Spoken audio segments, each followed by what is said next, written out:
Here and Now, the program featuring the news and interests of the African American community. Here's your host, Sandra Bookman.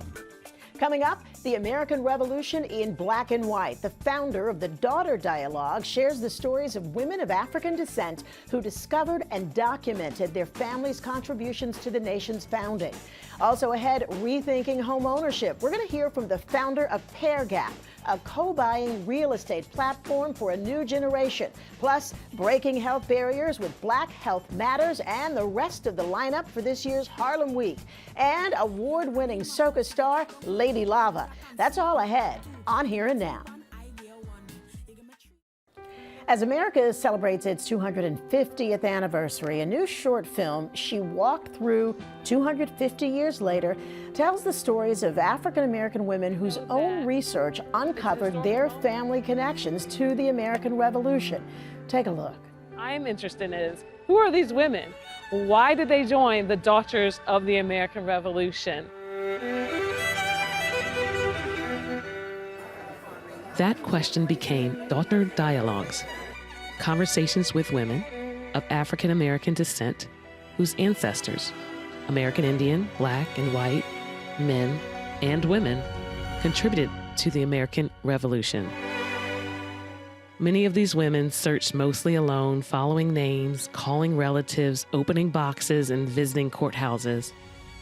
Some began with little more than a name or a family story. Joining us to share more about this important history is founder and host of Daughter Dialogues, Risha Rainey.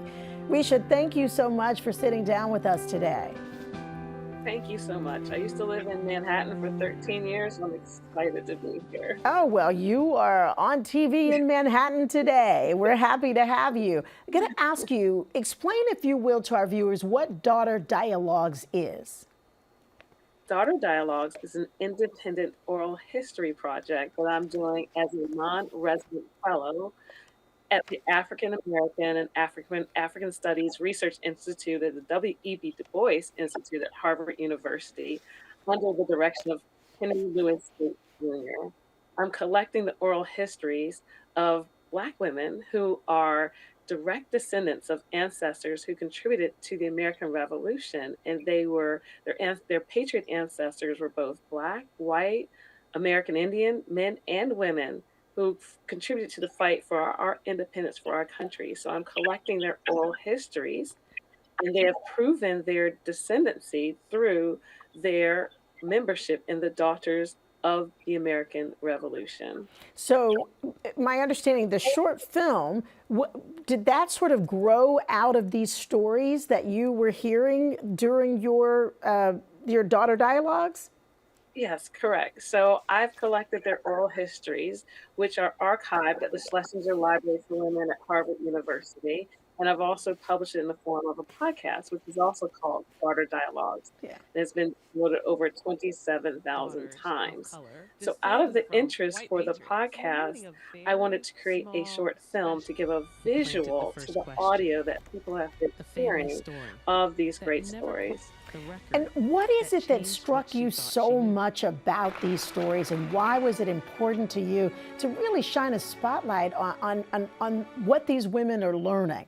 Especially since we are right now talking about the 250th anniversary of the country's founding. Well, I myself am a member of the Daughters of the American Revolution. And whenever I would tell somebody that, they said, I didn't know the DAR had Black members. So out of that, I wanted to educate the public that there are Black members that look like me, and that we have a great sisterhood within the society, and that we share that with both our white sisters as well, and that there is a history to be told by the women who are joining, and not only about those women, but those women themselves I found fascinating, because everybody thought that I was doing another patriot study or an ancestor chronicle, and it's really about the women. Who are they? Why did they join the Daughters of the American Revolution? And each oral history is 3 parts. It starts off with about their personal lives. So basically about biography of who are they, how did they grow up, what influenced them to become the women that they are today. And then it talks about their family history and how they did their research. And lastly, we talk about why did they join the Daughters of the American Revolution? What has their experience been like as a member? Can I ask you your own family history, which is pretty interesting? You are related to Thomas Jefferson, are you not? That is correct. I descend from Thomas Jefferson's grandfather, whose name is also Thomas Jefferson. His grandson married William Turpin, married Thomas Jefferson's aunt, which is Mary Jefferson. They had a grandchild named Edwin Turpin, who married my enslaved ancestor named Mary. And back then, of course, it was not possible or legal for a white man to marry an enslaved woman. He took her to Canada where it was legal. He married her, brought her back to the Richmond, Virginia area, as we know it now, and then they lived together, which was also interesting because back then, when a white man would have an enslaved woman, it would be only a mistress and he would have a white wife. Edwin never had a white wife. He was only married to my ancestor, Mary, who was enslaved. And the neighbors burned down their house repeatedly, and they kept rebuilding. Okay. Now, the Daughters of the American, it's really an incredible story, quite frankly. I think you could have done a story only on your own history. But the Daughters of American Revolution, they have a sort of an interesting history. And for a long time, the organization was accused of being racist. There are examples over time where they didn't allow certain members. I know some of that has changed. Were you reluctant at first when you learned of your family history and knew that you had the revolutionary history to become a member legitimately? Did that history of the DAR put you off at all?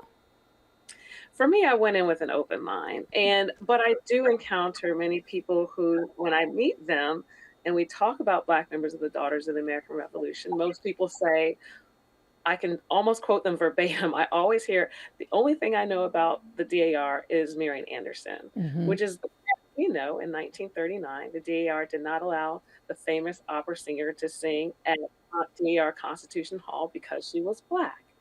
And in turn, she sang on the steps of the Lincoln Memorial in front of a crowd of 75,000 people. So that's a history that is very painful to the past. It's a history that this society, the DAR, the current members, have inherited. The members who would have been there in 1939 are over 100 years old now. So this is a society that is now a new generation of members. And it's exciting to be a part of this society that is now, we have Black leaders in the society. For example, I was the very first Black state officer for the Maryland State Society Daughters of the American Revolution. But we've now have had 3 Black state regents. A regent is a leader of the entire state. The very first one was right there in New York. Wilhelmina Rhodes Kelly was the very first Black state regent in the Daughters of the American Revolution. And since then, we've had a state regent in Washington, D.C. and now Rhode Island. Risha, can I ask you, I'm sorry to interrupt you, but because we're running out of time, so I want to make sure that you are able to tell me this, answer this question.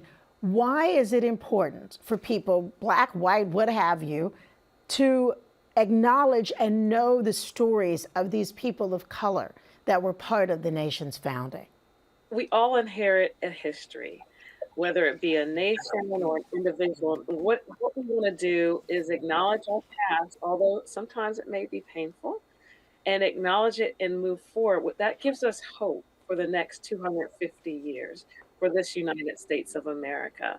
And knowing that American Indians, Blacks, and whites contributed to the American Revolution helps give us a richer narrative about the founding of this nation. Yeah, I think you're exactly right. It gives us a fuller and more accurate picture of who we actually are, rather than a lot of the sanitized stories that we have all grown up with. It is just an interesting project. The Daughter Dialogues, it is really incredibly interesting and informative. Daughterdialogues.com. Send folks to your website and they can take a look at the work that you're doing. And I suspect this may not be the last time we hear from you. Thank you. Thank you so much for talking with us today. Thank you. We'll be right back. The high cost of living is daunting for just about everybody these days, and nowhere is that more true than for first-time homebuyers. Home prices are already out of reach for many and rising. Could co-buying be the answer? Our next guest is the founder of Pairgap, a co-buying real estate platform built for people who want to own property together. And here to tell us more is its CEO and founder, Nikki Merkerson.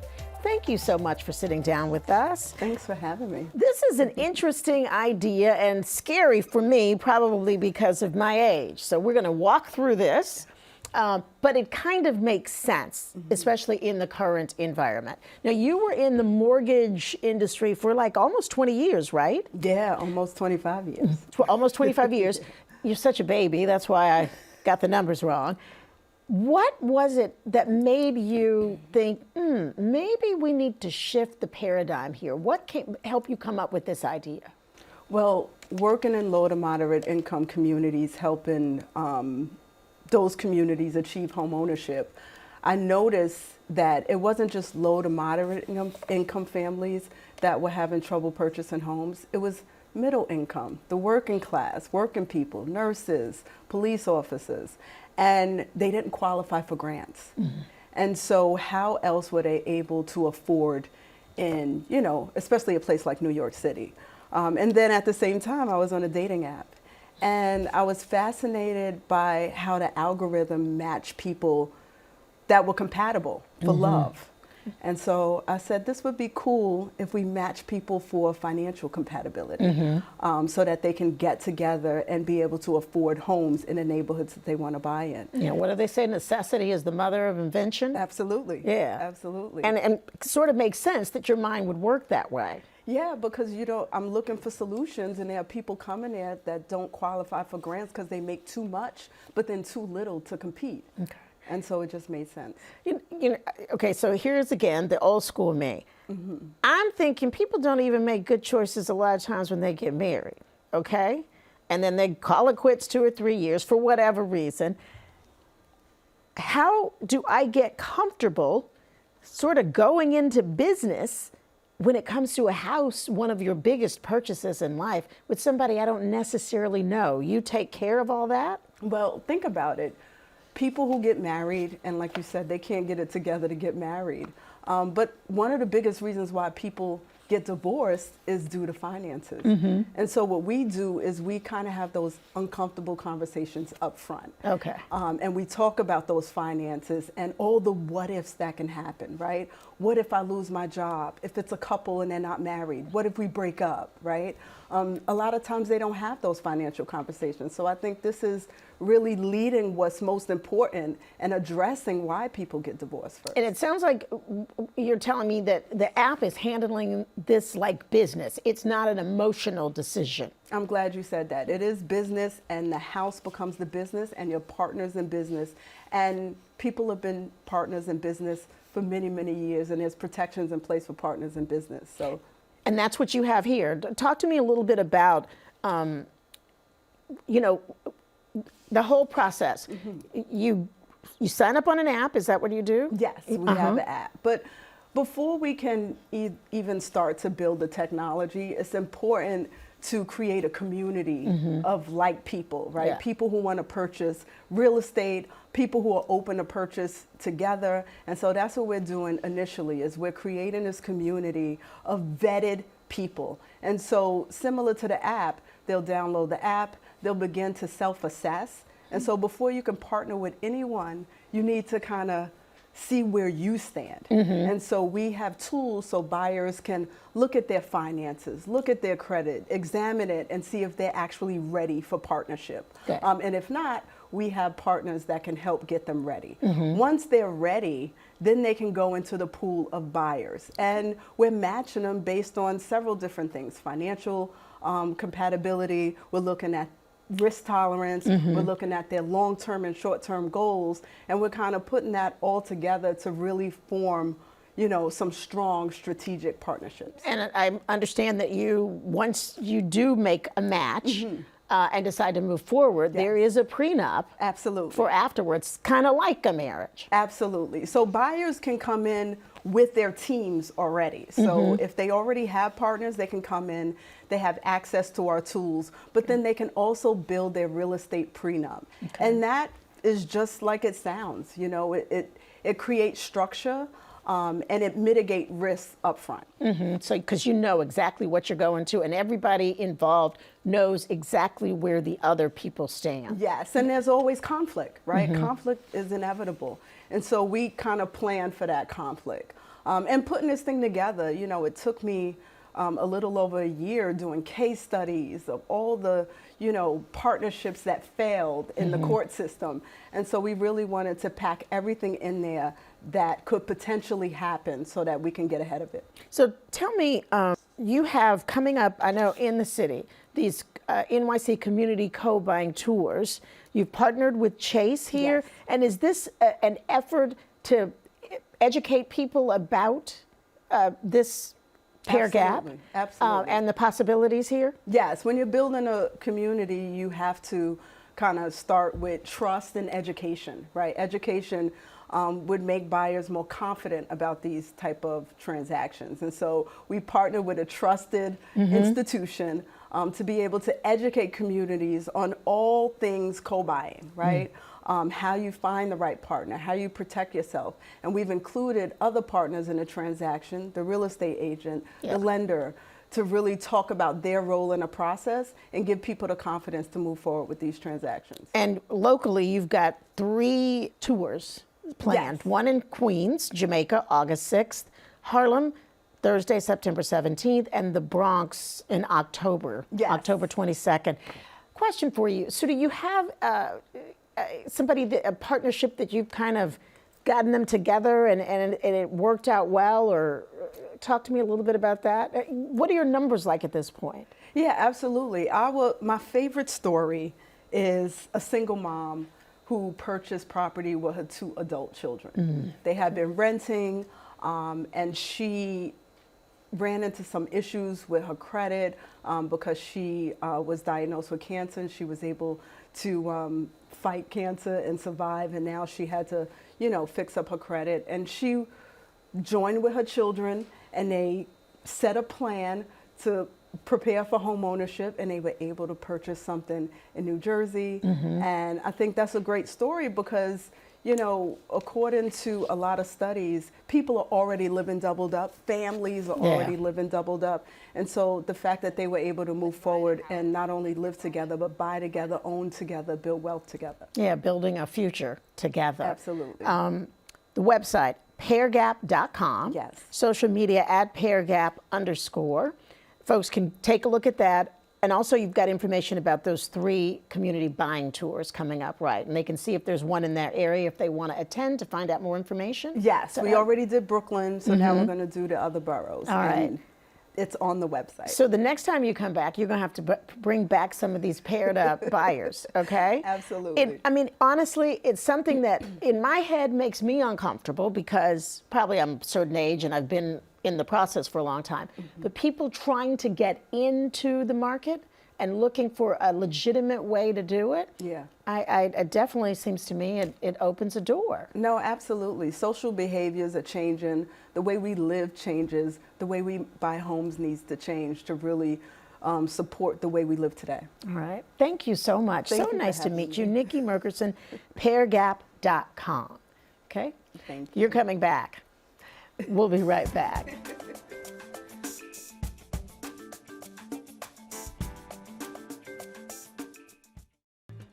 African Americans are disproportionately affected by chronic health issues. That's according to the Office of Minority Health. Black Health Matters is a multi-pronged platform dedicated to dismantling health disparities in the Black community by addressing the social determinants of health and improving health literacy. For the 5th year in a row, it is presenting the Black Health Matters Harlem Week 2026 Health Summit and Expo. And here to tell us more is the founder and CEO of Black Health Matters, Rosalind Young Daniels, and one of the co-hosts of this year's event, legendary hip-hop artist Roxanne Shante. So nice to have both of you ladies here with us this afternoon. I'm going to start with you, Rosalind. Nice to see you again. We're right back in the same spot. Just briefly, if you will, for our viewers, explain to us why it is that you started Black Health Matters. You know, I was 17 at the time when I lost the person I loved the most, and that was my grandmother. She just loved on us. She made us feel so warm, but all of a sudden she just died, literally went into a hospital and died in 3 days. So she was living with some type of chronic illness, and we had no clue. That loss was so palpable. So when President Obama decided that access to care was the right of all Americans and launched the ACA, I felt like this is a milestone moment in our nation's growth and trajectory. This is the perfect time to start Black Health Matters. And I did that 1 year prior to the Black Lives Matter movement. Yeah, and it started as a website, right? It started as a website. And then we decided we really want to meet people where they are. So we now have newsletters. We can do social media campaigns. We're in the community more than 40 times a year. So it's an enterprise focused on improving the health outcomes. Yeah, and I think that what we've seen in the last 5 years since you've been doing the summit here is that people have responded, which says there was a need, they were looking for this, and they are responding to your efforts. Even greater so in New York. What we know is that almost 450,000 New Yorkers will lose their free premiums towards health insurance. Yeah. There is a crisis going on. So the summits really represent an opportunity to connect thousands of people with health care who are afraid that if they go the traditional route, they might get stuck with large out-of-pocket payments. Exactly. They're afraid of the bills. Yes. Not afraid of getting well, right. Afraid of having to pay for it. Right. I have had the pleasure the last few years to help out with the summit, to serve as a co-host. And this year, you got some real star power. Oh my goodness, yes. Miss Roxanne Shante. Oh, thank you, absolutely. A Lifetime Grammy Award winner. Yes. Right? Yes. Now, one of the things that I learned about you just recently, and I know that in fact you had not shared it much, that you are a 2-time breast cancer survivor. Yes, ductal right? carcinoma, yes. Yeah, is that one of the reasons why it was important for you to be a part of this summit as a co-host? Absolutely, but also one of the main reasons was because it was finally a place where we were able to come out, be comfortable, enjoy yourself. So I'm talking about having great food, great music, great people, being in a great place, being able to understand, like now you can come out and be able to get all of these things done, get these tests done, and feel comfortable. See, I remember going through what I went through and never feeling comfortable, wishing that there was a place, wishing that there was a summit that existed like this one where I was going to be able to get information and be able to understand different programs and things that were going to be allotted to us during that time. So for me, being there is not just about the party, it's the purpose. Mm-hmm. It's not just about being the co-host, but it's also being just that co-hand holder for the moment. Like, listen, let's go over here and you get this test. Let's go over here and you do this test. And for them to have all of that in one location is just incredible. So I was just truly honored when they reached out to me and said, would you like to? I said, would I like to? Of course, so I'm looking forward to it. Yeah, you touched on one of the really impressive things about the summit is that you can feel comfortable, and you see it in the people. Don't downplay the party. Oh yeah, we're gonna party. They start early in the morning. Oh yeah, we're gonna party. So excited to be there. Yes. They're not only partying a little bit, but they're also taking care of their business. And you touched on the fact that there are so many screenings, tests that are available for free, which is what I like to keep saying. These are of no cost. Talk to me a little bit about why that's important, particularly for the audience that we're looking at here. It's so important to get that check-in with your doctor. you know, health now, it's all about resiliency. And you have to be educated. You have to understand your body. It's a work of art. And so we're asking you to invest one afternoon, one morning, in learning more about what makes you you. We're connecting you with the best and brightest, people who have passion for Black health. We're working with amazing hospital institutions that are showing up, and if there's something that looks elevated or suspicious, they're willing to make those referrals. We invest almost $700 per person in terms of screenings, connections to care, lunch, breakfast, prizes, resources, and more. This year, we're even more excited because we're opening up a special area for our brothers and sisters that speak Spanish. Yeah, I saw that. Why was that an important component for you? A rising tide lifts all boats. And as you know, we have the confidence and the trust of the community. So it really just made sense to be more inclusive.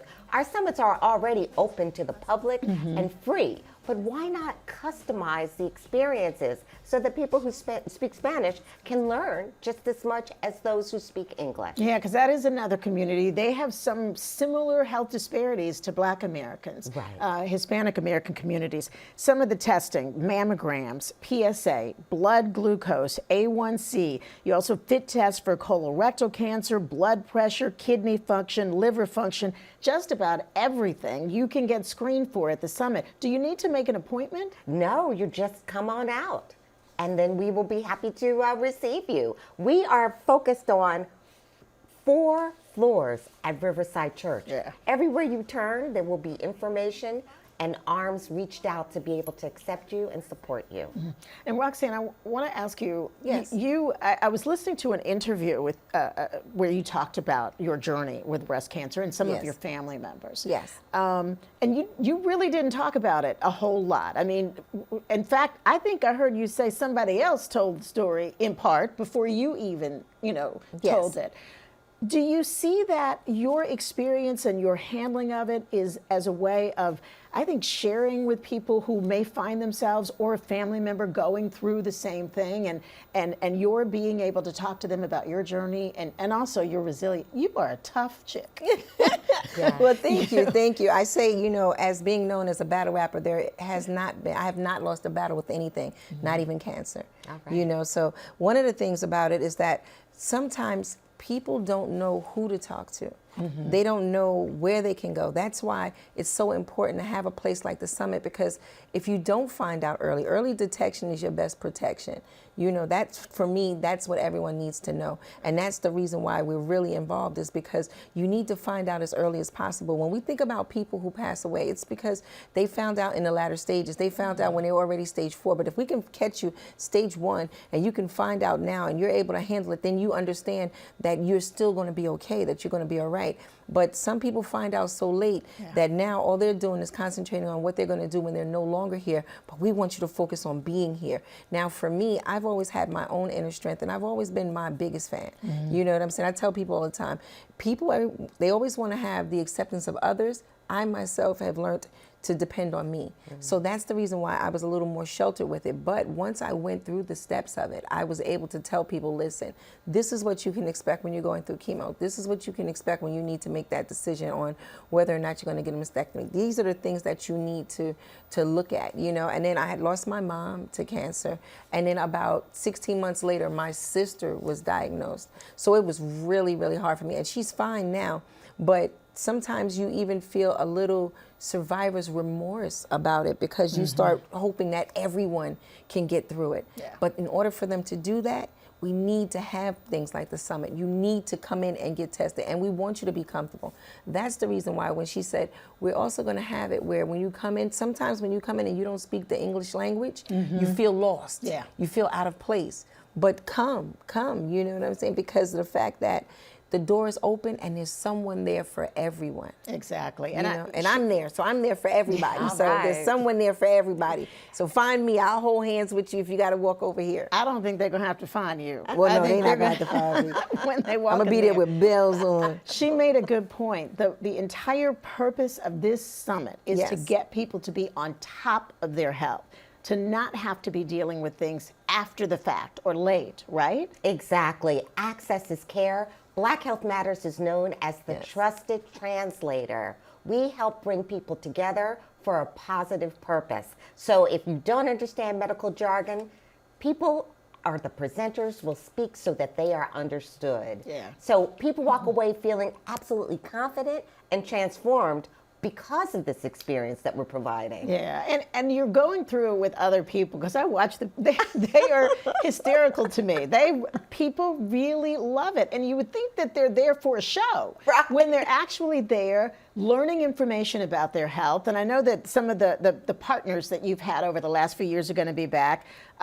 What's the guy with the abs? Of course, I remember the man with the abs. Okay, you remember? Yeah, you remember. guru of Our abs. fitness trainer. And he gets everybody moving. He's going to be back this year. Yes. Lamont Rucker, Yes. actor. I've had a chance to work with him in the past. Dr. Michael Ford, who is the doctor of public health, educator and a content creator. He's going to Yes. be there. So you really have experts there talking to people about all the things they can do to make their lives a little bit healthier. Absolutely. And again, the presentations are going to be on autoimmune disease, kidney disease, lung cancer, rare diseases such as hATTR amyloidosis, things that just don't get the amount of oxygen because they're prevalent in our communities. So we're raising all of that up for a day of education and fun. Okay.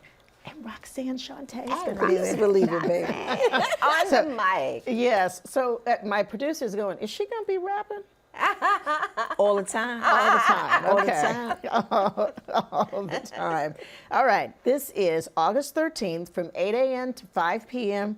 Riverside Church. That's 490 Riverside Drive in New York City. Thursday, August 13th, and it'll be live streaming as well. Yes. Because we do have some people that may not be able to be there physically, but you can get all that information online. Also, I'll send you to the Black Health Matters website, blackhealthmatters.com. And this is all part of Harlem Week, which is now like a Harlem month. Yes. HarlemWeek.com, and you'll find out all that information as well. Thank you both for coming this afternoon. I see you all the time. I'm so delighted. Well, thank you, thank you. And I just have to meet say you. one thing. August 13th, that's where we'll be. And don't forget, it's free, free, free. That is probably the most important part Yeah, right there. had to people- get so that they know. Come on Thank you in. so much. Thank you. Both of you, come back anytime. Oh, thank you. All right, and we'll be right back.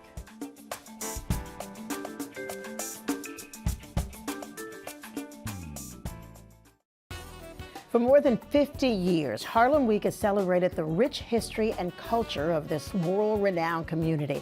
What started out as a 7-day event has become nearly a month-long celebration that includes a 5K run, family health workshops, and career fairs. This year's theme, Honoring Our Legacy, reflects its enduring mission. Here to tell us more is Ade Williams, Senior Program Director of Harlem Week. Thank you so much for being here with us this afternoon. First, I want to thank you for having me. And second, I want to thank you for the background because I feel like I'm sitting right here in Harlem looking at that. Yeah, it's spectacular, so you feel right at home, right? I know that your father, the late Lloyd Williams, was one of the founders of Harlem Week. Correct. So you have to be thinking of him today. Are we doing anything this year to honor all that hard work that he's put in? You know, I actually think almost everything we do for Harlem Week in some shape, form, or fashion is honoring my dad and his colleagues who helped put Harlem Week together. The whole premise of Harlem Week was to make sure we didn't forget the rich legacy of the community and the people who helped make it. And so I feel like when we are doing Harlem Week, we in our generation are honoring my father and his generation, but when they created Harlem Week, it was always meant to be honoring the legacy, which is why that is our theme this year. When we talk about honoring our legacy, we're not just talking about my father and the co-founders and great folks like Charlie Rangel and Percy Sutton and others, but we're also honoring Harlem Week's place and Harlem's place in America's history. We just finished celebrating the 250th anniversary of this country. But part of what makes America great, so to speak, is the fact that Harlem has contributed to the rich culture, and that is a big part of our celebration. Yeah, it's true. And you sound a lot like your dad. You really do. I get it just honest. and when you get it honest. Yeah, when you talk about Harlem and why it's important and why you continue, and every year, he talked about being able to build onto that legacy and keep reminding people, don't forget, it doesn't get old. Oh no, I think we live in the greatest city in the world, and I think there's such an abundance of riches that sometimes we take it for granted that we have the Apollo Theater and the Statue of Liberty and Empire State Building and on and on and on. And part of the premise of Harlem Week is to remember and appreciate what's in our own backyard. Yeah. And you guys are doing a whole lot of appreciating this year. What do we say, from August 1st to August 16th? Absolutely. The long list of activities: the Percy Sutton Harlem 5K run and children's run, Hazel Dukes Memorial Family Health Walk. You got a climate change conference. One of the things I always love too is that you do. I like the fact that we are remembering Percy Sutton's contributions. Hazel Duke's name is in there. That you call those names so they can't be forgotten. Absolutely. A big part of appreciating where you are is remembering the people who helped get you there, whether it was academically or culturally or financially or what have you. So part of what we're doing as we're celebrating the legacy this year and honoring our legacy is honoring those people, but also names such as Prince, who performed in Harlem, and we're going to have a whole day where we're celebrating his musical legacy. We'll also be celebrating the legacy of Maxwell, who will be honored on our stage. In addition to that, it's the 50th anniversary of the Caribbean Cultural Center African Diaspora Institute. We will celebrate that, and Harlem Community Radio, and on and on. To quote Kool and the Gang, it's a celebration. But in addition to all the fun events, as you mentioned, we're also addressing community issues, whether it's climate change or technological changes or changing when you are for our seniors and their health. We're doing a health fair as well, the Black Health Matters. Yes, I'm going to be at that health fair. Yes, Yeah. that's why I mentioned it. Yeah. So want to make sure that everybody visits our website, harlemweek.org, because whether you are into fashion or music, or you want to get your finances straight, or you like movies, you name it, we're doing it. Yeah, you're trying to meet the needs of the community. Absolutely. Yeah, no, it's fantastic. I know, though, one of your biggest days, first of all, I want to ask you about Summer Stage, because you do have an impressive lineup. And Summer Stage, August 6th.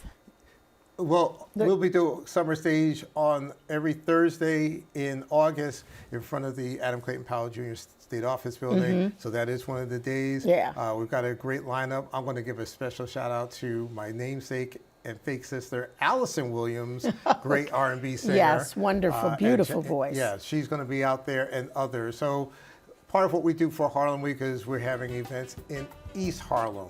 We're having drive-in movies at East Harlem. We're having gospel in West Harlem. We're having hip-hop in Central Harlem. We're going to be all over the place, and we really hope folks will take advantage of it. And then on, I think, is it correct to characterize August 16th as kind of your biggest day almost, because you're going to have 3 stages of entertainment? August 16th is our grand finale. That is the day where there are several blocks of vendors selling all kinds of delicious foods and art and T-shirts, and you name it. Different stages with Broadway productions. That's the day that we'll be honoring Maxwell and the Caribbean Cultural Center, which will be doing their Afro-Bembe celebration.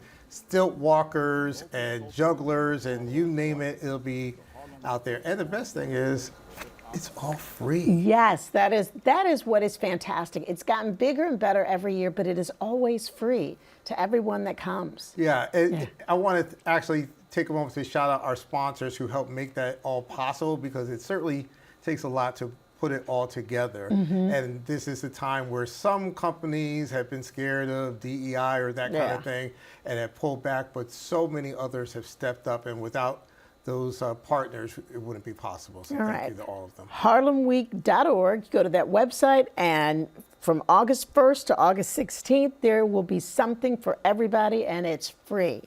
Free, free, free, free, free. We need that in this economy, don't we? Yes, we do. Ade Williams, thank you so much for sitting down with us. And real pleasure. Enjoy, enjoy, enjoy. Well, All right. everybody else enjoy. I'll be working. All right, but you love it. I do indeed. Thank you so much. Sandra Bookman and Here and Now will be right back. It's Lava, Queen Freak. I love you too. Two girl a fight over my man, so I leave that man for next man. Another man come back you up. Cause you find out I give with the goodie. You say you're sweet and nice on the inside, you can't give with the goodie. She is a rising soca and zest star. In fact, the Trinidadian performer is the most nominated artist at the 2026 Caribbean Music Awards with 9 nominations across multiple categories. It is our pleasure to welcome Keisha Harris, aka Lady Lava. It is such a pleasure to meet you. It's a pleasure to be here. And I am learning you're a big deal. Yeah, I love it because you're laughing at that. Oh, you know how hard you've worked. Yes, I've been working hard over the years, and now to just hear 9 nominations, it feels amazing. It feels like I have achieved something, you know, from the work that I have been putting in. So how old were you when you first started performing? Performing, I would say like around 2015 now, touching the stage. So, check probably 25 around there. Wait a minute, you were only 25 or? Like 25 going on stages to perform professionally, yes. I perform from since in school I've been a performer. From since in church I've been a performer. But as Lady Lava, yeah, would be around that time. The last decade. 2015. But you kind of knew you had this talent. It sounds like even as a young age, at a young age. Well, I always had a love for music. So it started in the church, doing, you know, choir, and then in schools, you're doing choral speaking. But then back in secondary school, I started to listen songs and recite it over for talent show and go on stage. You know, hiding from my mommy to do it. You said hiding from your mom to do it? Yeah, hiding from my mom to do it because, you know, she didn't really approve of the songs that I would have liked. Now, I understand that you, maybe in your house, country, Western music was play? More gospel. Gospel, okay, gospel, okay. Yes. So my mom was strictly on gospel at that time, you know, trying for us to grow up in that light. So it would have been gospel. But then when I reach in school, there's no gospel. Yeah, well, no, you're not singing gospel now. No. So I fell in love with the rhythm. I fell in love with the songs. I fell in love with the expression of that type of music. And from there, you know, I would start to learn it at home and then go in school. And we would be the desks, the tables in school and the stage. And, you know, we would be doing our stuff in school, which, you know, your parents have no idea. You come back home as a nice Yes. young Yes, I think we all know that. You're doing stuff your mom don't know about. She didn't know anything about it. So from there, you know, I just gained a love, and the love grew and grew. I didn't know about writing at that point in time. So after that, I started doing my own writing, poetry. I think writing for me was an expression that I used very much when I was younger, because I would write everything and hide it in a book. So do you write most of your own music now? Yes, yes, most of my music is written by me, unless it's somebody that pitches a song for me, or if we're doing a collaboration and somebody would write their part, but I write most of my songs. So you didn't realize you had that writing talent, and because you talked about your love for poetry and Poetry. so it just grew. I wrote it. I wrote poetry before I started to write songs. So I write small poetries, or I would write how I feel. I would write it in books and hide it from everybody. If somebody do me something, I'm going to write about it. So I'll take my book and I write, you know, today this was so unfair, and I would write a whole script and then put it in the book. I wouldn't express it to nobody. And I would have done that from when I was smaller. But then getting older and loving the music, I wanted to create my own sound. And that's where I started to write. And after that, just developed the craft of writing till I even write songs for other people. So is there a consistent message in your songs? Are there subjects that you find yourself returning to repeatedly? Sometimes I would say yes, and then I would also say there's a other side that is a no. Because they would call me the woman president because a lot of my songs is woman based or relationship based or like a voice for the expression of women, because I mean music is a very male dominated field. Yes, it is. So you know, male have a lot to say, men have a lot to say about their side of the story. And a lot of times we don't get our side of the story of how we feel, whether it's relationships or emotionally. You know, we don't get how we feel. And then I understood that, you know, sometimes people want to say stuff, but they probably don't know how to express it.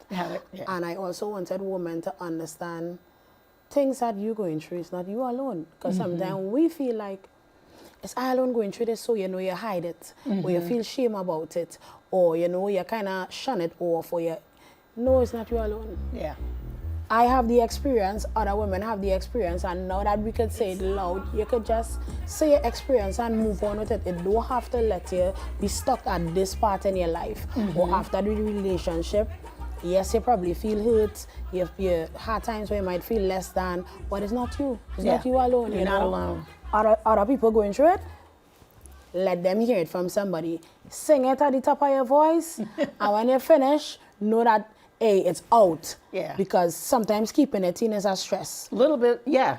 So your music sometimes is a little bit like therapy. Yeah, so I want to ask you about Ring Finger that really got a lot of global attention. And I think it's for the same reason. It's relatable.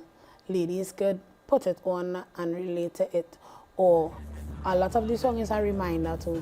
It was a reminder to me. Because it's a song that I would watch in the mirror and say, well, my man and my man and my man and my man. Because you know, sometimes we just like, you put somebody on a pedestal, but you know, it's not really there for them. It's there for you. That's how you think. They're not obligated to what you thinking. If you all do have a mutual agreement to say, hey, the next step is married, I want to do this. At that time, you know, just a reminder. So Ring Finger went. I didn't even know it was going to be this global.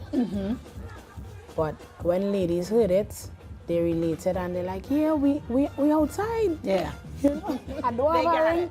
I don't have a ring, then I don't have a mister. And they're like, you know the words, a next sentence, like, yeah, it started to resonate with something within. So now the king of soca, Machel Montano, who he had on the show just a few months ago, he called you up to do a collaboration for Chutney. A Chutney song, yes. That had to be a thrill. Yes, because you know with Machel, somebody who is very accomplished, very accomplished in the soca industry, you know, from performing to just being the individual who works towards something that he wants. Yeah. Right? Because for me, that's how I see Machel. Machel will say, okay, this is what I want to achieve.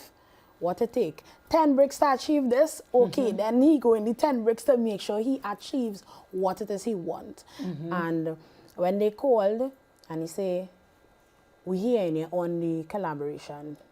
It's like, okay. We wasn't even in the country. So we was in Canada and he sent us by a studio that he works with and say, go there, meet the guy and do the recording and send us back the demo for us to listen. And I fill in the spots and send it back to them, and that was it. Yeah, perfect. Yeah, Perfect. That is what he was hearing. Because he wanted different song, a song of soca, a song of chutney, and then of zest. Yeah. So and I understand you were nominated for that one. For that one also. Okay, you are rolling. So, I want you, in my ignorance, to help me understand soca and zest music. Okay.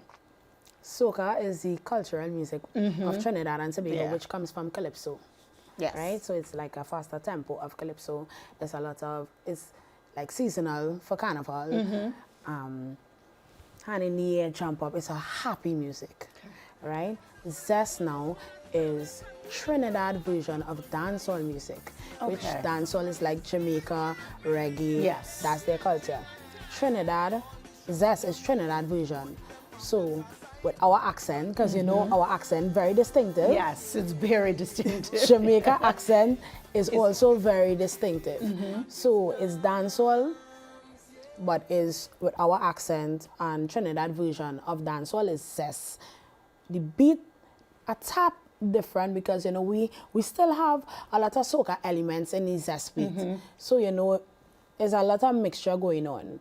With the little soca beats, it's dancehall because it's more in a DJ style. Yeah. It's not like how they would sing soca. Okay, that makes sense. You understand? Yeah, so that the makes zest sense. now is more in a DJ, say, mamanan, more repetitive, where, you know, you get the party going. Yeah. So that's where zest come from. It's a new genre that we are now getting out there. Well, yeah, you bring something new to the music. Yeah. Do you feel like there is a deeper appreciation for Caribbean music these days? That it's not so, you know, sort of ghettoized. That it's more people are actually understand it and feeling the music. A lot of people are now getting like into the soca, into the reggae, into the dancehall, and you will see the merge where even the artists that are rap artists or R&B artists are now doing a lot of collaborations with dancehall and soca artists. So which means that the music is at a higher reach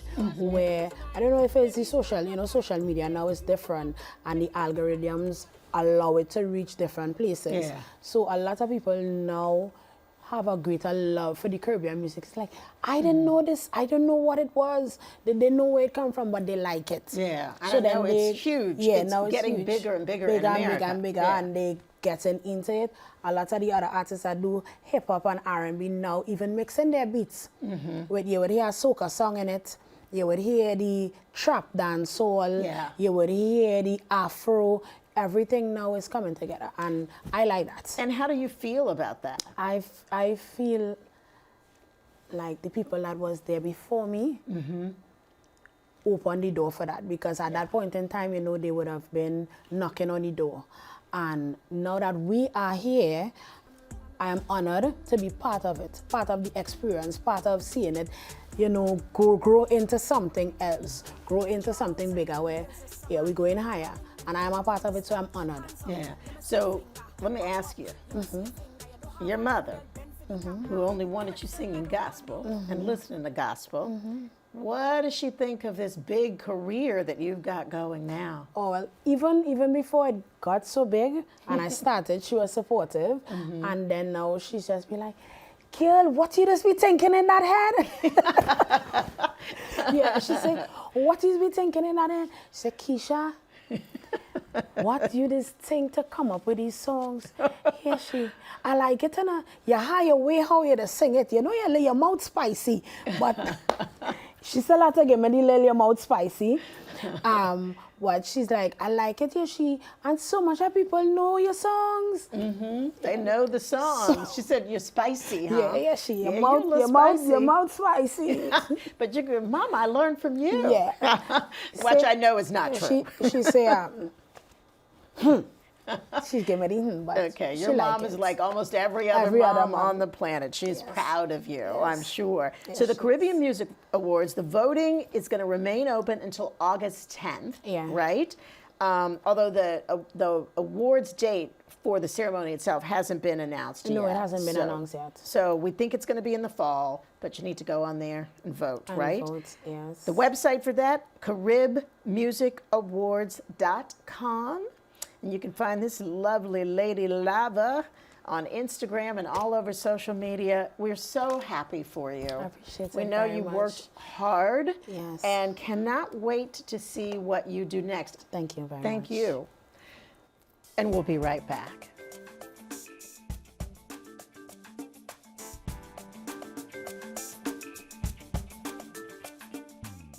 And thank all of you for joining us on Here and Now. If you missed any portion of today's show, you can watch at abc7ny.com/hereandnow, or you can listen to our podcast wherever you subscribe. If you'd like to comment or share your own story, email us at hereandnow@wabc.com or follow us on Facebook and Instagram. I'm Sandra Bookman. Enjoy the rest of your day.